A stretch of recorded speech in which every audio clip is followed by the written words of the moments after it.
In the kingdom of Oakhaven, honesty was the law. But for Lambert Sawyer, a small theft was the price of business. One man saw the lie. One man stopped the king's iron. To find the truth, he must face the king. But the forest has its own way of teaching a lesson.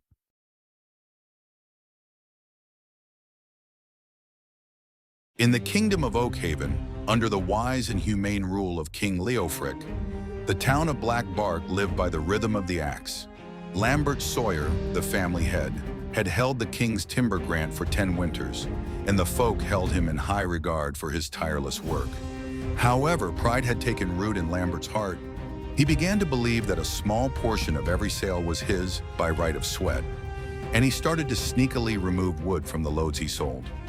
One day, Roger Smythe, a master of metal sent by the crown to forge swords and shields, arrived at the mill.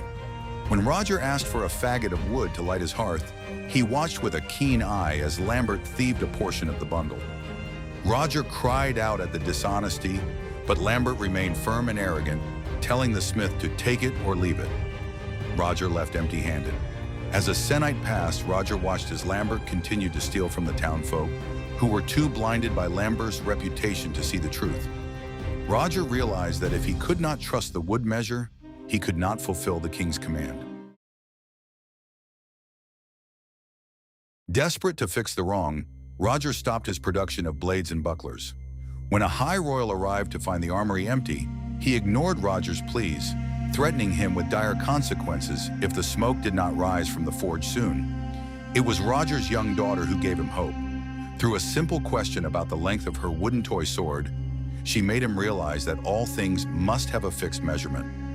Roger sought the town charter and the customary from the aldermen and the reeve, but they only gave him oral excuses, refusing to show him the written proof of the king's law. With no other choice, Roger secured his motor and children with enough food and fuel for his absence, and began a journey of 2 nights to the king's palace. He braved the long queues and the greed of the palace guards, finally standing before King Leofric at vespers. While the head minister and the treasury head scoffed at a man complaining over a few logs, the king listened. He saw the heart of the metalworker and the shadow cast by the sawyer.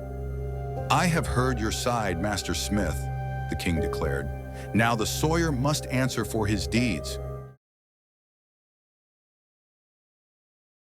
The king summoned Lambert to the court. When asked how long they had dwelled in Black Bark, Roger spoke of 1 moon's turning, while Lambert boasted of his 10 winters. But the king looked deeper, calling for the newest reports.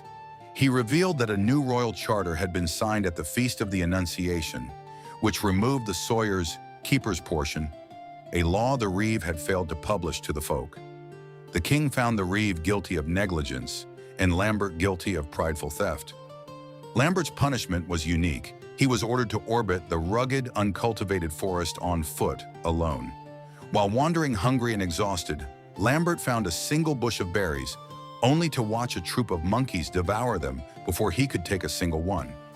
In that moment of hunger, he understood the sting of the man whose small portion is stolen. He returned to Black Bark a changed man. The king allowed the sawyers to keep their grant under the new rules, and Roger resumed his forge. The wood and the iron were finally balanced, and the people of Black Bark knew the true price of honesty.